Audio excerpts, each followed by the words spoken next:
le Hellfest, c'est déjà le truc énormissime qu'on veut pas rater, même en tant que festivalier, quoi. C'est-à-dire que si on joue pas, bah, on y sera. Bon, l'année dernière, moi, je pouvais même pas y être, donc j'étais dégoûté, mais sinon, on y sera, quoi. Les artistes vont se produire sur les scènes du Hellfest du 18 au 21 juin. L'un de ces groupes a accepté de nous répondre et de nous expliquer comment on se prépare à un des plus grands festivals de France. Est-ce que c'est toujours aussi stressant de préparer un Hellfest?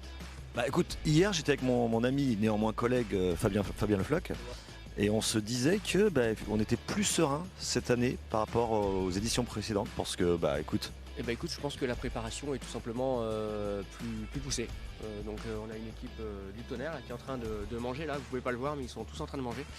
On a une super équipe, on a fait pas mal de dates sur cette tournée, et donc on est quand même solide sur nos appuis. Je pense qu'on va se chier dessus tranquillement juste avant, toi, mais pour l'instant on est plutôt sûr de nous là, donc c'est pas mal. Surtout qu'en plus vous allez être préparé depuis 2 ans on va dire. Parce que normalement vous deviez y être l'année dernière. Bah ouais, normalement on devait être l'année dernière. Il y a un mec du groupe qui vous parle en ce moment à la 3e personne du singulier qui s'est blessé, qui a dû être opéré en urgence. Il y a un côté un peu revanche alors de revenir un peu. Bah je te cache pas que, pour employer un petit terme d'actualité, j'avais le seum. J'avais un petit seum quand même d'être blessé à ce moment-là, parce que Hellfest, il y avait pas mal d'autres gros festivals qu'on devait faire à ce moment-là, les The Rock et tout, donc dégoûté. On a le Hellfest qui a tout de suite, qui nous a re-annoncé tout de suite dans les jours qu'on suivit, donc c'était cool. Et c'est grâce à ça d'ailleurs qu'on disait tout à l'heure que le Hellfest s'est rempli aussi vite, hein, j'imagine, bien sûr. Vous êtes la tête d'affiche le seul groupe annoncé, voilà.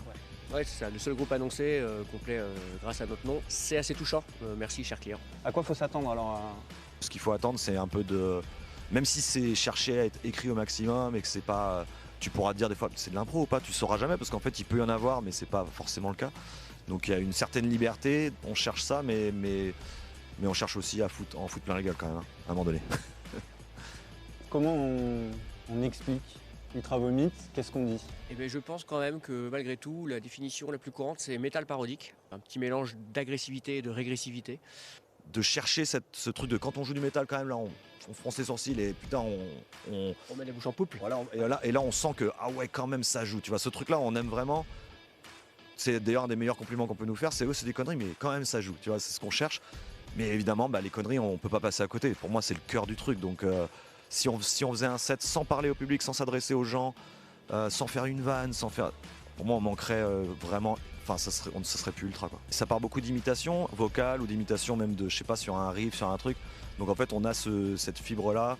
À chaque fois je cite les Inconnus parce que eux aussi ils ont poussé ça en musique quand même, ou Michael Youn qu'on a vu il y a pas longtemps avec Fatal, tu vois. L'expression, on a cette expression là, c'est ça donne quoi en chinois, c'est-à-dire que la compo à la fin on a envie qu'au-delà de la vanne elle survive. Si on comprend pas la vanne, est-ce que c'est suffisamment solide pour que tu aies envie de t'écouter en boucle? Je dis pas qu'il n'y a pas des bouses qui existent quelque part dans la discographie. Oui, on est totalement sur de l'hommage, et pas sur du flash de gueule. Voilà, il a raison ce qu'il dit. Et c'est assez large parce que ça rend autant hommage à la musique, pour l'a pu voir quand vous reprenez Orelsan, qu'au cinéma, à des univers assez particuliers. Ouais, t'as raison, c'est pas que la musique, ça va au-delà. Ouais, maintenant il y a le terme de pop culture, mais en fait c'est tout ce qui nous a fait vibrer dans notre enfance, adolescence, et qui finalement peut pas s'enlever comme ça, quoi. C'est surtout qu'il y a un refus, je pense, de grandissage à un certain point, hein. Je veux dire, je pense que là quand même c'est un truc qui, pour on va dire les 4 membres du groupe, il y a quand même un côté grand gamin à des trucs différents. Je veux dire, tu vois, toi ça va être par exemple, il y a peut-être un blocage au niveau du stade anal par exemple. Oui, c'est vrai. On est des enfultes. Qu'est-ce que ça représente pour vous le Hellfest? Moi ça me fait penser à un énorme festival de métal.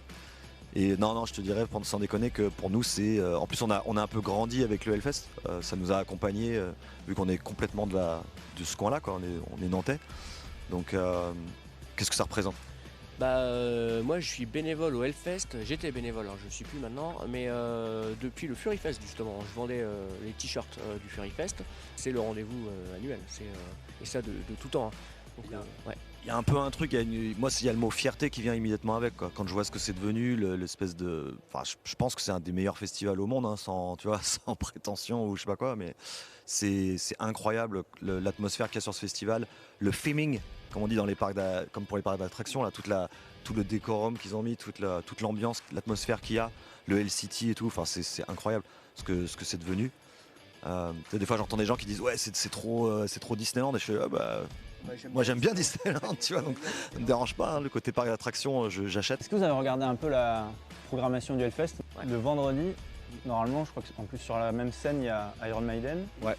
Il y a Sepultura aussi qui passe. Sepultura, c'est une des refs.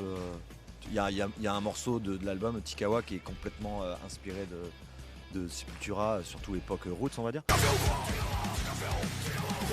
Ça met un peu plus de pression d'être à côté de ces grands Ah noms. bah là c'est eux enfin nous on est après eux, donc on est peinards, hein, tu vois, c'est eux la première partie. Et fierté quand même, parce que c'est vrai, on l'a dit, c'est de plus en plus gros le mot ultra vomite. Bah oui, c'est énorme. Enfin, je veux dire, de toute façon, déjà rien que cette position-là, il n'y a pas de monde. Enfin, tu vois, on n'aurait pas pu imaginer ça, je pense, quand on commence ou quoi que ce soit. Enfin, c'est impossible, tu vois. Oui, effectivement que là c'est le climax.